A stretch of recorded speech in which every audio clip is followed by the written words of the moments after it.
ব্রাহ্মণবাড়িয়ার বিজয়নগর উপজেলার সিঙ্গারবিল সীমান্ত দিয়ে গভীর রাতে ৭৫১ জনকে বাংলাদেশের পুশ ইনের চেষ্টা চালায় ভারতীয় সীমান্তরক্ষী বাহিনী বিএসএফ।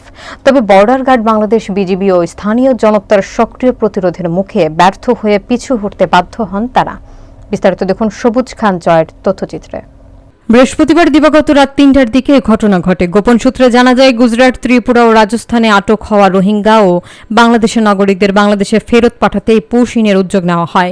বিএসএফ সদস্যরা বিজয়নগরের সিঙ্গারবিল ইউনিয়নের সীমান্তে যখন বিপুল সংখ্যক মানুষ জড়ো করে পুশ ইনের চেষ্টা করে, তখন বিজিবি দ্রুত সতর্ক অবস্থান নেয় এবং স্থানীয় মসজিদের মাইকে ঘোষণা দিয়ে এলাকাবাসীকে জড়ো করে। সিঙ্গারবিল, বিষ্ণুপুর, নলঘড়িয়া, মেরাশনি এবং নোয়াবাদী এলাকায় শত শত মানুষ দেশীয় অস্ত্র নিয়ে সীমান্তে হাজির হয়ে দৃঢ় প্রতিরোধ গড়ে তোলে। ইউনিয়ন পরিষদের সদস্য মামুন চৌধুরী জানান, মাইকিং করে মানুষ ডাকা হয়। বিজিবির সহযোগিতায় আমরা সবাই সীমান্তে উপস্থিত হয়ে তাদের পিছু হটাতে বাধ্য করি।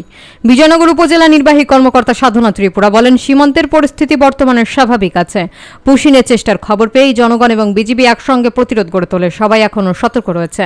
স্থানীয়দের সাহসী ভূমিকা এবং বিজিবির তাৎক্ষণিক পদক্ষেপে বড় ধরনের অস্থিতিশীলতা এড়ানো সম্ভব হয়েছে বলে জানিয়েছে স্থানীয় প্রশাসন।